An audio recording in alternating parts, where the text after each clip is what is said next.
అయ్యా అయ్యా నన్ను యమలోకానికి తీసుకోవద్దు. నేను ఏ పాపం చేయలేదు. నేను పిల్లలందరికీ ఫ్రీగా అన్నము ఆహారము అన్ని పెట్టాను. ఏం అన్నం పెట్టినావు? ఏం ఆహారం పెట్టినావు? అందరికి జంక్ ఫుడ్ పెట్టాను. Ice cream, burger, chocolate, cool drinks అన్ని తీసిచ్చాను. అయ్యా నన్ను స్వర్గలోకానికి పోతాను. నేను యమలోకానికి నేను రాను.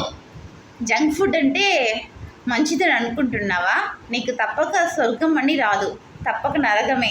రా పోతాం. చాలు చాలు రా, ఎక్కువ మాట్లాడుతున్నావు రా చాలు చాలు, లే చాలు పోతాం రా.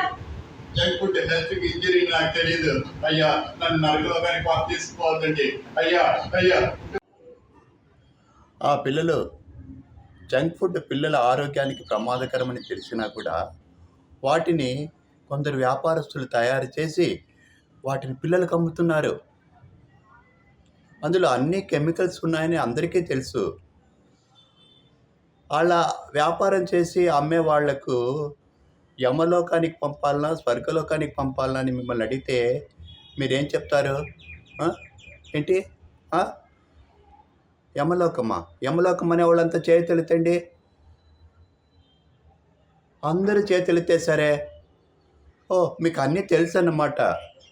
మరి అన్నీ తెలిసి అలాంటప్పుడు మీరు ఎందుకు జంక్ ఫుడ్ కొంటారు? ఇంట్లో అమ్మ చేసే పలహారాన్ని తింటూ మీ ఆరోగ్యాన్ని కాపాడుకోవచ్చుగా. ఈ వీడియో మీకు నచ్చిందంటే నేను సంతోషిస్తాను. మీకు నచ్చలేదంటే నేను మీకు సారీ చెప్పి మరలా ఇంకొక వీడియోలో కలుద్దామా? బాయ్.